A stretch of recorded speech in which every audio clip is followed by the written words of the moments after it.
मैं भी पूरी बॉडी मसाज कराऊंगी। क्या ऐसा हो सकता है कि हम दोनों साथ में आराम से लेट जाएं और तुम बारी बारी से हमारी मसाज कर दो? जिम्मी हंसते हुए बोला, मेम, जैसा आप चाहें। मैं तो आपकी सेवा में हाजिर हूँ।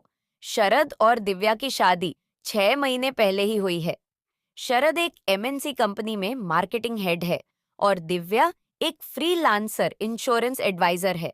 वो अपना काम घर से ही करती है। हफ्ते में बस एक दिन ही उसे ऑफिस जाना होता है। घर वालों की मर्जी के खिलाफ दोनों लव मैरिज कर लेते हैं। दिव्या की बचपन की सहेली कोमल उसको बड़ा सपोर्ट करती थी, जो उसी शहर में रहती थी और एक बैंक में नौकरी करती थी। दिव्या और कोमल ने दिल्ली में साथ साथ पढ़ाई की थी और वहीं से दोनों ने अपनी शिक्षा पूरी की। हॉस्टल में दोनों एक ही कमरे में रहती थी और उनके आपस में बहुत अच्छी दोस्ती थी। दिव्या की चुलबुली और मजाकिया प्रवृत्ति का असर कोमल पर भी पड़ा था। उनकी बीच गहरी दोस्ती थी और इस वजह से कभी उनके बारे में किसी तरह की बातें नहीं बनती थी। हॉस्टल के कमरे में जब वे अकेली होती तो दोनों एक अलग ही अंदाज देखने को मिलता। दिव्या को फैशन का काफी शौक था और वह अक्सर अपनी सहेली कोमल को भी नए नए कपड़े पहनने के लिए प्रोत्साहित करती। वह खुद भी स्टाइलिश कपड़े पहनना पसंद करती थी। दोनों सहेलियां हॉस्टल की रातों में साथ में बातें करती और एक दूसरे का साथ बेहद आनंदित करती थीं। वो तो दिव्या को शरद का स्वभाव भा गया, वरना उसका बस चलता तो वो कोमल से ही शादी कर लेती। कोमल उसे बार बार समझाती कि ज्यादा मस्ती न किया कर, वरना शरीर का भूगोल बदल जाएगा। पर दिव्या तो मानती ही नहीं थी। अपनी हर इच्छा पूरी करने का भरपूर इंतजाम था उसके पास। जब दिव्या को शरद से प्यार हुआ तो उसे कोमल का भी ख्याल था कि वो बिना कोमल के कैसे रहेगी। पर जैसे ही कोमल को ये एहसास हुआ कि दिव्या अपनी मर्जी से शरद से शादी करना चाहती है, तो वह तुरंत ही उससे अलग होकर पीजी लेकर अकेली रहने लगी। हालांकि दिव्या बहुत रोई कि कोमल शादी के बाद भी उसी के साथ रहे, पर कोमल समझदार थी और उसने अपनी निर्णय नहीं बदला। शरद और दिव्या दोनों ही बहुत स्मार्ट और ओपन मैनेडेड हैं। दोनों ने प्लानिंग की है कि अभी अगले 4 से 5 सालों तक वो बच्चा नहीं करेंगे। दिव्या बहुत खुली विचारों वाली है और सही मायने में उसका यही चुलबुलापन शरद को भागे। दिव्या ने खुद को मेंटेन कर रखा है। उसकी अलमारी की वार्डरोब स्टाइलिश कपड़ों से भरी पड़ी है। उसका गजब का ड्रेस सेंस है। वो खराब दिखने वाले कपड़े कभी नहीं पहनती। शरद को सिगरेट की आदत है, तो कभी कभी दिव्या भी उसका साथ देती है। माहौल चाहे पार्टी का ही क्यों ना हो, शरद और दिव्या दोनों ही एक दूसरे को लेकर बहुत पजेसिव हैं उनकी जिंदगी में। किसी तीसरे की दखल अंदाजी उन्हें बर्दाश्त नहीं। इन 6 महीनों में उन दोनों ने गोवा का टूर और एक विदेश टूर भी किया। खजुराहो का टूर तो उन्होंने शादी का फैसला करते ही कर लिया था। बल्कि सच तो ये है कि खजुराहो में ही वो पहली बार एक दूसरे के बेहद करीब हुए थे। तो वापस आते ही उन्होंने कोर्ट मैरिज भी कर ली थी। महीने में 2-3 बार दिव्या कोमल को अपने साथ डिनर पर घर बुला ही लिया करती, पर उसके लाख रोकने पर भी कोमल कभी रात को नहीं रुकी। दोनों की बातें तो लगभग रोज ही होती हैं और दिव्या की हर निजी बातें कोमल को पता है। कोमल की जरूरतें दिव्या से कम ही है, पर दिव्या की बात सुनकर वो भी असहज हो जाती। उसे एक दोपहर को दिव्या का फोन आया कि शरद शाम को 3-4 दिन के लिए टूर पर जा रहा है, तो कोमल उसके घर पर ही 3-4 दिन रुके। वहीं से बैंक जाए, कोमल उसे मना नहीं कर पाई, क्योंकि अगले दिन शनिवार था और बैंक 2 दिनों के लिए बंद ही रहेगा। शाम को कोमल दिव्या के पास पहुंच गई। शरद जाने को तैयार था। शरद ने हमेशा की तरह कोमल को हक किया। कोमल भी जीजू को पसंद करती थी, तो उसने भी हंसकर जवाब दिया। दिव्या ने शरद से कोमल की इतनी तारीफ कर रखी थी कि शरद कोमल को अपनी साली जैसा ही प्यार देता था। तीनों आपस में बहुत खुले हुए थे, पर फिर भी शरद अपनी मर्यादा जानता था। उसने ऐसा कुछ भी नहीं किया जिससे कोमल को बुरा लगे। दिव्या के साथ रहते रहते कोमल भी काफी मजाकिया और चुलबुली हो गई थी। वह हंसी मजाक में दिव्या को हल्का सा धक्का देकर शरद के पास जाकर बैठ जाती। एक बार कोमल ने मजाक में शरद से पूछा, मुझे मौसी कब बना रहे हो? तो शरद बोला, मैं तो तैयार हूँ, पर तुम्हारी सहेली रोज मेरा सामान थैली में रखकर बाहर फेंक देती है। कोमल नहीं समझी तो शरद बोला, ये टॉफी रैपर के ऊपर से ही खाती है, तो अब तू मौसी कैसे बनेगी इस पर? कोमल बोली, चलो मैं हूं ना बच्चा, करके तुम्हें दे दूंगी। सब हंस पड़े। फिर शरद चला गया। दिव्या कोमल से बोली, अब 3 दिनों के लिए। शरद तो है नहीं तो हम भी बिल्कुल वैसे ही रहेंगी जैसे हॉस्टल में रहती थी। कोमल बोली, अब ज्यादा मत बोल, पहले कुछ खिला, बड़ी भूख लगी है। दोनों किचन में गई और अपने खाने का सामान लेकर डाइनिंग टेबल पर आ गई। दिव्या फ्रिज का डोर खोलकर बोली, चिल बियर लेगी या जूस? कोमल बोली, अभी तो जूस। पेट भरने के बाद दोनों सोने के लिए बेड पर चली गई। दिव्या को शरारत सूझ रही थी। वो बोली, चल अब पब में चलते हैं। हालांकि दोनों को एक साथ पब गए एक जमाना हो गया था। कोमल ने कोई जवाब नहीं दिया तो दिव्या उससे गुस्से में बोली, ज्यादा शराफत दिखाने की जरूरत नहीं है।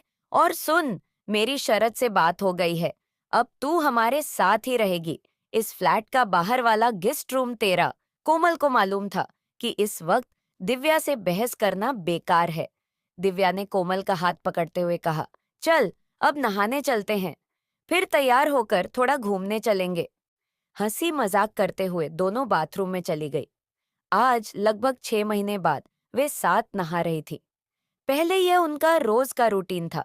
कोमल ने दिव्या की पीठ स्क्रबर से हल्के से रगड़ा, जैसा वह अक्सर किया करती थी, क्योंकि दिव्या हमेशा थोड़ी जल्दी में रहती थी। दिव्या ने कोमल को मजाकिया अंदाज में गले लगाया, जैसे बहुत दिनों बाद मिली हो। नहाने के बाद दोनों बाहर आई। दिव्या ने हेयर ड्रायर से अपने और कोमल के बाल सुखाए। दिव्या ने अपने हाथ और पैरों की उंगलियों पर सुर्ख लाल नेल पॉलिश लगाई हुई थी और कोमल ने भी उसी रंग का नेल पॉलिश लगाया। कोमल हमेशा से ही दिव्या से ज्यादा आकर्षक और स्मार्ट लगती थी और उस पर हर रंग बहुत खूबसूरत लगता था। आज दोनों ने स्कर्ट और टॉप पहने थे, जिससे वे फिर से मॉडर्न लुक में आ गई थी। दिव्या आज काफी खुश थी। उसने हंसी मजाक में सिगरेट जलाई और एक धुआं कोमल की ओर छोड़ा। कोमल थोड़ा नाराज होकर बोली, अब सिगरेट छोड़ और चल। दिव्या ने चलते चलते फ्रिज से एक विस्की की बोतल निकाली और एक छोटा पैक बनाया, जिसे दोनों ने हल्का सा चखते हुए बाहर कदम रखा। कोमल ने लंबे समय बाद थोड़ा सा ड्रिंक किया था, तो उसे हल्की फुल्की थकान महसूस हो रही थी। दोनों अपने पसंदीदा कनॉट प्लेस के पब में पहुंची और वहां खूब मस्ती की। दिव्या के पर्स में सिगरेट थी, तो दोनों ने हल्का सा कश लिया, डांस फ्लोर पर मस्ती से नाचते हुए और ड्रिंक्स का आनंद लेते हुए। वे रात 10 बजे पब से बाहर निकली। 6-8 महीने बाद उनका इतना मस्ती भरा दिन बीता था। दोनों को भूख भी लग रही थी। कनॉट प्लेस रात को अपनी पूरी रौनक पर था। उन्होंने बर्गर किंग से बर्गर और कोल्ड कॉफी ली और गाड़ी अपने फ्लैट की ओर बढ़ा दी। आज कोमल भी बहुत खुश थी। दिव्या की शादी के बाद से कोमल के जीवन में थोड़ी सी कमी आ गई थी, लेकिन वह दिव्या को परेशान नहीं करना चाहती थी। इस बीच उसके माता पिता उसकी शादी की तैयारियों में लगे हुए थे।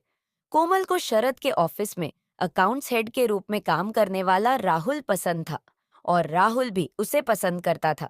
दिव्या और शरद दोनों उन दोनों को एक साथ देखना चाहते थे, पर कोमल के पिता अमेरिकी दूतावास में काम करते थे और वे 1 साल के असाइनमेंट के लिए अमेरिका गए हुए थे। वे इसी महीने लौटने वाले थे और उनके लौटने के बाद ही इस मामले को आगे बढ़ाया जा सकता था। खैर, दोनों ने गाड़ी पार्क की और अपने फ्लैट में पहुंची। दरवाजा बंद करते ही दिव्या ने मस्ती के मूड में कहा, आज बहुत मस्ती करेंगे। वह हंसते हुए फ्रिज से बियर की बोतल निकाल लाई और बेडरूम की ओर चली गई। कोमल भी वॉशरूम में जाकर फ्रेश हुई और कपड़े बदल कर आई। जब वह बेडरूम में पहुंची तो देखा कि दिव्या बिस्तर में आराम से लेटी हुई थी और मुस्कुराते हुए उसकी ओर देख रही थी। उसके एक हाथ में बियर थी और वह एक अलग ही मूड में थी। कोमल समझ गई कि आज दिव्या को आराम करने का मूड नहीं है। जब वह बिस्तर के पास पहुंची तो दिव्या हंसते हुए बोली, अरे तुम्हें नहीं पता, आज बिना मस्ती किए सोने की मनाही है। कोमल ने चादर हटाई तो देखा कि दिव्या पहले से ही वहां थी। हंसते हुए कोमल ने भी अपनी नाइट ड्रेस बदल ली और दिव्या के साथ बिस्तर में शामिल हो गई। दिव्या ने हल्के मूड में कोमल को बियर पीने को कहा और कोमल ने एक लंबा घूंट लिया। इसके बाद दिव्या ने बियर को एक और रख दिया और हंसी मजाक में कोमल के करीब आ गई। दोनों सहेलियों ने पुरानी यादों को ताज़ा करते हुए हॉस्टल के दिनों की बातें करनी शुरू की। वो दिन जब वे बेफिक्र होकर जिंदगी जीती थी और आज फिर से वे उन्हीं पलों का आनंद ले रही थी। हंसी मजाक और पुरानी यादों के बीच रात धीरे धीरे गहराती चली गई। थकान के कारण दोनों सहेलियां धीरे धीरे शांत हो गए। आज उन्होंने अपने पुराने दिनों की बेफिक्र मस्ती को फिर से महसूस किया। कुछ देर बाद दोनों अपनी सांसों को संयमित करती हुई आराम से सो गए। सुबह 9 बजे उनकी आंख खुली। एक दूसरे की ओर देख दोनों मुस्कुराईं और एक बार फिर से दोनों ने एक दूसरे को प्यार भरी जप्पी दिया। फ्रेश होकर नहा धोकर दोनों ने मूवी देखने का प्रोग्राम बनाया। पहले हल्का लंच लिया और फिर दोनों मूवी देखने चली लगी। शाम को 5 बजे दोनों मूवी देखकर बाहर आई और पार्किंग से गाड़ी निकाली। घर के रास्ते में उन्होंने एक मसाज पार्लर का बोर्ड देखा। दिव्या ने उत्साह से कोमल से कहा, चलो आज मसाज कराते हैं इस पर। कोमल ने मुस्कुराते हुए जवाब दिया, अभी घर चलते हैं, मसाज फिर कभी कर लेंगे। लेकिन दिव्या को जब किसी बात की धुन लग जाए तो उसे कोई रोक नहीं सकता था। घर पहुंचने के बाद उसने तुरंत एक अच्छे मसाज पार्लर की तलाश में जस्ट डायल से संपर्क किया। जल्द ही उसे एक पार्लर से एक लड़के का नंबर मिला जिसने काफी प्रोफेशनल ढंग से बात की। उसका नाम जिम्मी था और उसने बताया कि वह लेडीज मसाज की होम सर्विस भी देता है। कोमल के मनाने के बावजूद दिव्या ने मसाज के लिए रात 8 बजे का अपॉइंटमेंट ले लिया।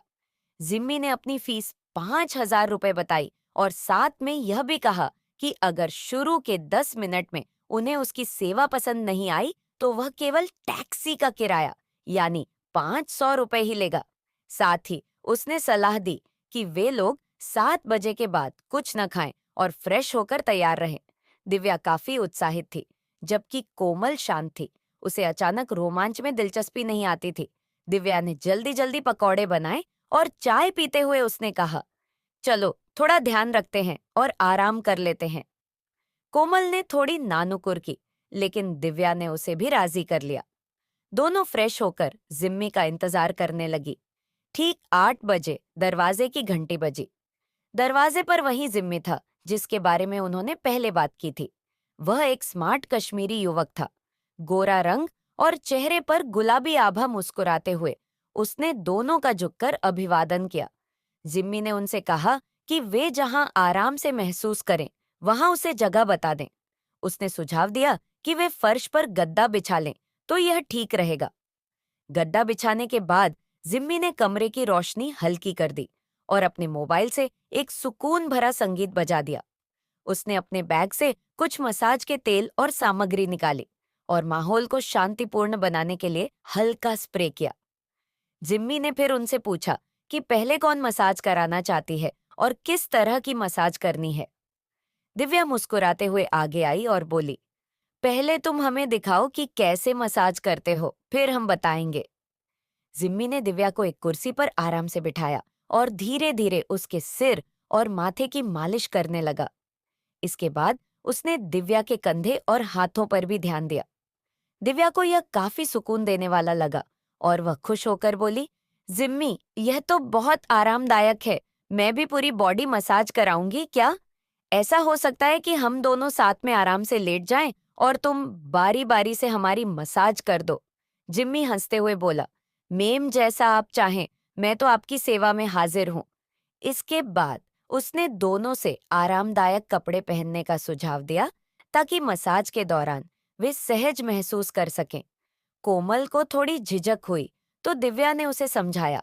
दोनों ने जाकर अपने कपड़े बदल लिए और आरामदायक टॉवल पहनकर वापस आ गई। जिम्मी एक प्रोफेशनल था। उसने कोमल से कहा, आप सोफे पर बैठकर थोड़ा आराम करें, मैं पहले मैडम की मसाज शुरू करता हूँ, फिर आपको बुलाऊंगा।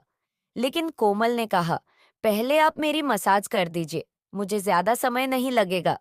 लेकिन दिव्या की मसाज आप आराम से बाद में कर सकते हैं। जिम्मी मुस्कुराते हुए बोला, आपको चिंता करने की जरूरत नहीं है, आपको भी यह काफी सुकून भरा लगेगा। जिम्मी ने कोमल के कंधों और बाहों पर हल्के हाथों से तेल लगाते हुए मालिश शुरू की। धीरे धीरे कोमल भी सहज महसूस करने लगी। कोमल एक पल के लिए असहज हुई, लेकिन जिम्मी के आश्वासन देने पर उसने अपने पैर थोड़े आराम से कर दिए। उसने दिव्या से जो पास में खड़ी थी और उन्हें देख रही थी, संकेत किया कि वह थोड़ी देर के लिए वहां से हट जाए। दिव्या समझ गई और बोली, कोमल, मैं कॉफी बनाने जा रही हूँ, थोड़ी देर में लौटती हूँ, आराम से मालिश करा ले। घबराना नहीं बढ़ाते हुए मालिश करने लगा, जिसे कोमल ने इस बार सहजता से स्वीकार किया। जिम्मी अब पूरी एकाग्रता से, पेशेवर तरीके से उसकी मसाज की, जिससे कोमल को बहुत आराम महसूस हुआ।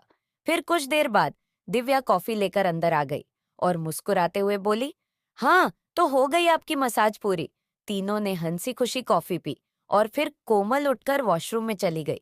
अब दिव्या की बारी थी और उसने बिना किसी झिझक के मसाज के लिए तैयार हो गई। जिम्मी ने उससे कहा कि वह टॉवल लपेटकर आराम से लेट जाए। दिव्या ने निर्देश का पालन किया और पीठ के बल लेट गई। जिम्मी ने बड़े ध्यान से उसके बालों को पीछे बांधा और गर्दन से होते हुए धीरे धीरे उसकी पीठ की मालिश करने लगा। दिव्या ने आराम महसूस किया और उसका भरपूर सहयोग दिया। दोनों की मालिश पूरी हो चुकी थी तो दिव्या जिम्मी से बोली, अभी तुम जाना मत, तुम्हें और भी कुछ करना है। और उसने कोमल को इशारा दिया, लेकिन कोमल ने मना कर दिया। फिर जिम्मी ने अपना पेमेंट लेकर चला गया। बाद में दिव्या ने कोमल से पूछा, तूने मना क्यों कर दिया? कोमल ने जवाब दिया, मैं अभी अपने आप को सुरक्षित रखना चाहती हूँ और किसी मसाजर को इस तरह की अनुमति नहीं देना चाहती। अगर शादी से पहले ऐसा कुछ करना हो तो शरद ठीक रहेगा। फिर दोनों हंस पड़ी। इसके बाद दोनों वॉशरूम में चली गई और शावर के नीचे खड़ी हो गई। नहाकर दोनों थक गई थी तो डिनर पास के रेस्टोरेंट से ऑर्डर पर मंगवा लिया। खाने पीने के बाद वे आराम से सो गए। कल की तरह सुबह के 9 बजे तक दोनों गहरी नींद में थी। आज रविवार भी था और शरद के लौटने की संभावना आज रात या कल सुबह तक की थी। दिव्या ने हल्के रंग का एक फ्रॉक पहना और वैसा ही एक फ्रॉक कोमल को भी दिया। दोनों फ्रेश होकर नाश्ता कर रही थी। तभी दरवाजे की घंटी बजी। दिव्या ने अंदाजा लगाते हुए कहा, लगता है कोई सेल्समैन होगा, दरवाजा खोलकर मना कर दो। कोमल ने थोड़ी झिझक के साथ दरवाजा खोला तो सामने शरद को देखकर चौंक गई। शरद मुस्कुरा रहा था और कोमल की हल्की झेप उसके चेहरे पर झलक रही थी। वह तेजी से वॉशरूम की तरफ भाग गई और शरद उसकी हटबड़ाहट देखकर मुस्कुराने लगा। उसने दिव्या को देखकर खुशी से गले लगाया और अभिवादन किया। घर की हल्की फुल्की स्थिति देखकर यह स्पष्ट था कि बीते दिनों यहाँ काफी मस्ती हुई है। बेडरूम में इधर उधर पड़े कपड़े और खाली बोतलें दोनों के आनंद और मस्ती के किस्से बयां कर रही थी। दिव्या ने फटाफट सब कुछ समेटना शुरू कर दिया। उधर बाथरूम से कोमल ने दिव्या को आवाज लगाई। दिव्या ने उसे एक आरामदायक नाइटी दे दी। कोमल बाहर आई तो शरद ने हमेशा की तरह हंसते हुए उसे गले लगाकर हल्के अंदाज में अभिवादन किया। शरद ने मुस्कुराकर कहा, कोमल, जिंदगी में ऐसे छोटे छोटे पलों को जीने में कैसी झिझक। शरद नाश्ता करके बाथरूम में नहाने गया तो उसे दिव्या के चिल्लाने की आवाज आई। वो कोमल को डांट रही थी। शरद बाहर आया तो उसने देखा दिव्या रो रही है और कोमल वहीं चुपचाप खड़ी है। दोनों को देखकर उसने पूछा, क्या हुआ? तो दिव्या बोली, देखो जरा इसकी बातें सुनो। ये कह रही है कि अपने पीजी में वापस जाएगी। मैंने इसको परसों ही बोल दिया था कि जब तक इसकी शरद नाश्ता करके बातें सुनो। ये कह रही है कि अपने पीजी में वापस जाएगी। मैंने इसको परसों ही बोल दिया था कि जब तक इसकी शादी न हो जाए यही हमारे साथ रहेगी। शरद ने कोमल की ओर देखा तो उसके गालों पर भी आंसू टपक रहे थे। दिव्या बोली, अब मैं इसको अकेला नहीं छोड़ूंगी। अगर यहाँ नहीं रुकेगी तो जब तक इसकी शादी नहीं हो जाती मैं भी इसके साथ इसनो हाथों से ऊपर किया। तो कोमल फफक कर बच्चों की तरह रो पड़ी और बोली, मैं तुम दोनों के साथ रहकर तुम्हें डिस्टर्ब नहीं करना चाहती। शरद हंसकर बोला, भला तुम्हारे यहाँ रहने से हम क्यों डिस्टर्ब होंगे, और हम लोगों में तो कोई पर्दा भी नहीं है, ना ही कुछ छिपा है। चलो अब हंसो और फटाफट नहाकर तैयार हो जाओ। चलो मूवी देखने चलते हैं। दिव्या कोमल के गले लग गई और बोली, तुझे मेरी कसम है, अब कभी जाने की बात नहीं करना। फिर कुछ देर बाद तीनों तैयार होकर निकल लिए। दिन भर मस्ती करने के बाद रात को ही घर लौटे। घर पर आकर कोमल ने कहा, आज मुझे जाने दे, मैं 2-3 दिन में अपना सामान लेकर वापस आ जाऊंगी। पर दिव्या तो बस दिव्या ही थी, जब जिद हो गई तो हो गई। वो बोली, अब तू मुझे बेवकूफ मत बना, मैं तुझे अच्छे से जानती हूँ, मैं तुझे कहीं नहीं जाने दे रही। तू आज रात यही रुक, कल बैंक से लौटते वक्त मैं तेरे साथ जाऊंगी और जो जरूरी सामान होगा ले आएंगे, बाकी सामान अगले संडे को ले आएंगे। खैर, तीनों ने कपड़े बदलकर बेड पर ही बैठकर गप्पे मारना शुरू किया। कोमल थोड़ी थकी हुई थी और सोना चाह रही थी, क्योंकि उसे सुबह बैंक जाना था। शरद का कल ऑफ था, इसलिए उन्हें कोई जल्दी नहीं थी। कोयल ने थोड़ी कोशिश की और फिर बाहर वाले कमरे में जाकर लेट गई। शरद ने जब दिव्या की ओर देखा तो वह अचानक कूदकर शरद के पास आ गई और उसके गले लग गई। शरद ने कहा, पहले दरवाजा तो बंद कर लो। दिव्या हंसते हुए बोली, घबराओ मत, वह इधर नहीं आएगी। मैं ही थोड़ी देर में आ गया कि दिव्या आज रात उनके पास नहीं सोएगी, लेकिन उसने उनकी दोस्ती और रिश्ते को समझा। हालांकि दिव्या बहुत बेताब थी, लेकिन शरद ने उसे हल्के से गाल थपथपाते हुए कहा कि वह कोमल के पास है। वहां देखकर नाराज हुई, पर दिव्या ने कहा, मुझे बस तेरे पास रहना है, इसलिए यहाँ आ गई। दिव्या ने डोर को भिड़ा दिया और लाइट बंद करके कोमल के करीब आ गई। कोमल सोने की कोशिश कर रही थी। दिव्या ने उसे गले से लगा लिया। कोमल ने उसे खुद से दूर कर दिया और बोली, चुपचाप सो जा शरद, तेरा इंतजार कर रहा होगा, तू जा उसके पास। एक ना सुनी और मजाक में कोमल को गले लगाकर लेट गई। कोमल ने कहा, पहले दरवाजा लॉक कर ले, पर दिव्या ने हंसते हुए कहा, शरद इधर आएगा नहीं, और अगर आ भी गया तो तुमने तो कल कहा था कि शरद को कभी मना नहीं करोगी, तो अब क्या हर्ज है, देख लेना। अगले महीने तुम्हारी भी राहुल से शादी हो जाएगी। कुछ देर बाद दोनों जल्दी ही सो गए। कमरे में घुप अंधेरा था। देर रात दिव्या को अपने बगल में कुछ महसूस हुआ और जब उसकी आंख खुली तो उसने देखा कि शरद उसके पास लेटा हुआ था। कमरे में अभी भी अंधेरा था। शरद ने धीरे से कहा, चलो अब अपने कमरे में चलते हैं, मुझे नींद नहीं आ रही। दिव्या उठने को हुई तो कोमल भी थोड़ी हिली। दिव्या फिर रुक गई और शरद से बोली, तुम भी यही लेट जाओ। शरद दिव्या के पीछे ही लेट गया। कोमल अभी तक दूसरी ओर मुंह करके लेटी थी। दिव्या को एक शरारत सूझी। उसने शरद का हाथ पकड़कर कोमल की ओर बढ़ा दिया, लेकिन उसे डर था कि कहीं कोमल जाग न जाए। उन दोनों को यह नहीं पता था कि कोमल तो जाग ही रही थी, तभी कोमल सीधी हो गई। शरद ने डर के मारे अपना हाथ हटा लिया। दिव्या समझ गई कि कोमल जाग गई है और उसने कोमल के चेहरे पर हाथ फेरा। कोमल ने आंखें खोली और फिर दोनों हंस पड़ी। कोमल बोली, शरद ज्यादा शरारत मत करो, चुपचाप अपने कमरे में जाओ और अपनी बीवी को भी ले जाओ जब कोई नहीं हिला। तो कोमल ने दिव्या से कहा, चुपचाप जाओ अपने रूम में, वरना मैं यहाँ नहीं रुकने वाली। दिव्या बोली, अच्छा बाबा, मैं जा रही हूँ, और जब तुम शांत हो जाओ तो तुम शरद को भी भेज देना। कोमल ने पूछा, इसका क्या मतलब? दिव्या बोली, कल तुम ही तो कह रही थी कि तुम शरद को कभी मना नहीं करोगी, और अब कह रही हो कि मैं चली जाऊं। चल, मैं जा रही हूँ, लेकिन तुम यही रहो शरद के साथ। फिर शरद की ओर मुड़कर बोली, शरद, इसका ध्यान रखना। कोमल मचल गई और बोली, मुझे कुछ नहीं करना, तुम दोनों जाओ। अब कोमल थोड़ी सहम गई, लेकिन उसने शरद की ओर देखा, जिसने मुस्कुराते हुए उसे आश्वस्त किया। दिव्या उनके बीच से हट गई।